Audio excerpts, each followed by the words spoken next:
नमस्कार दोस्तों, मैं आपको बताने जा रहा हूँ टाटा एस ईवी की रेंज कैसे बढ़ाते हैं। ये टाटा एस ईवी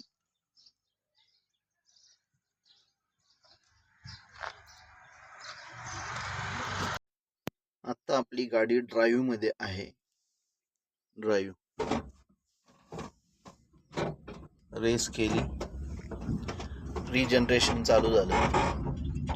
आता आपण खूप उताराला आहे, तुम्ही पाहू शकता। गाडी थांबवायची, गाडी थांबवल्याच्या नंतर न्यूट्रल केली, पुन्हा ड्राईव्ह मध्ये टाकायची।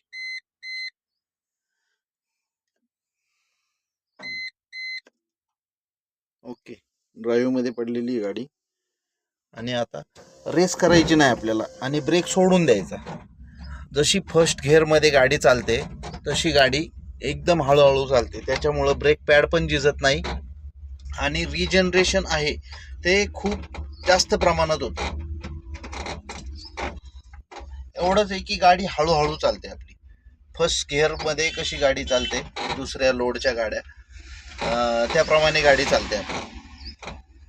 रिजनरेशन जास्त प्रमाणात होतं आणि गाडी स्लो चालते, ब्रेकही दाबायची गरज नाही। गाडीत किती लोड असला तरी गाडी एकदम स्लो चालणार, तुमचे ब्रेक पॅड वाजतील आणि अशाच पोझिशन मध्ये तुम्ही थोडीशी जरी रेस केली तरी ते पुन्हा मग ते फर्स्ट गिअर मधून गाडी निघून पुढे जाते आणि त्याच्यानंतर मग ते ऑटो सर्कल चालू होतं, ऑटो गिअरिंग सिस्टम चालू होते।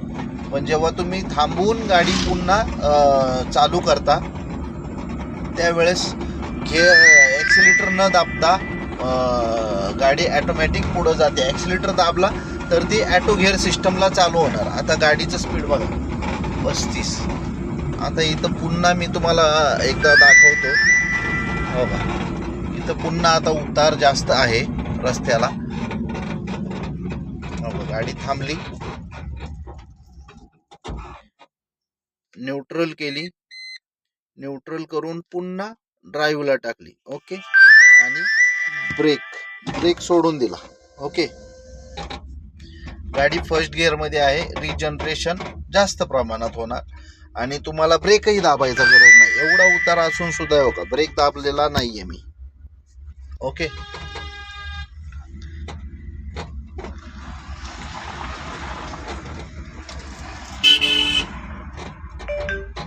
एकाहत्तर टक्के चार्जिंग झाली। न्यूट्रल, ड्राईव्ह, उतार, ब्रेक सोडायचा, छोड़ने का और जाने देने की अपनी गाड़ी। ये तो न्यूट्रल ही है, एक मिनट ड्राइव पे डाल देता है। Drive, okay,